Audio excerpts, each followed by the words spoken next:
ডনকে জিজ্ঞেস করেন, সগর্বে বলতেছি, ডন বগুড়ার থেকে কিভাবে, কেন, কি কারণে ঢাকা আসলো, পেয়ে যাবেন। সে বগুড়া একটা মার্ডার কেসের আসামি ছিল, ওইখান থেকে পালাইয়া ঢাকায় আসছে।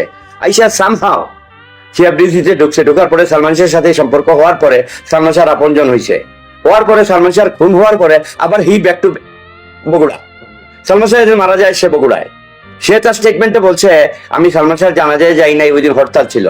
বাংলাদেশের ইতিহাসে শুক্রবারে কোনোদিন হরতাল হয় নাই, চ্যালেঞ্জ করলাম।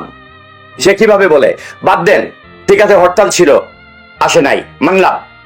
সেকেন্ড বার যখন লাস্ট পোস্টমর্টমের জন্য তোলা হয়, সেই সময় আসলো না কেন? সে একবারও কি সালমান শাহর কবরে যায় নাই?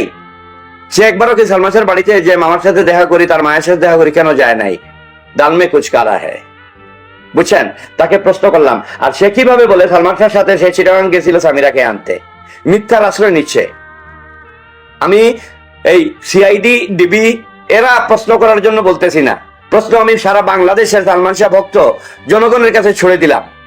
সে মার্ডার করে, এখানে মার্ডার কেসের আসামি বগুড়ার থেকে ঢাকায় আসছে, আইসা আরেক মার্ডার কইটা সালমান শাহরে, সে ব্যাক টু দা বগুড়া। মিথ্যা কথা বলে যে শুক্রবারে ইয়ে ছিল, অবরোধ ছিল, আমি আসতে পারি নাই। যে অবরোধ কি এই 2026 পর্যন্ত অবরোধ?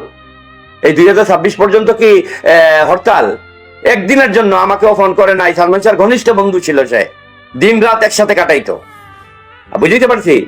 হ্যাঁ, আপনার মন যদি পরিষ্কার থাকে আপনি আসবেন, আমার সাথে যোগাযোগ করবেন।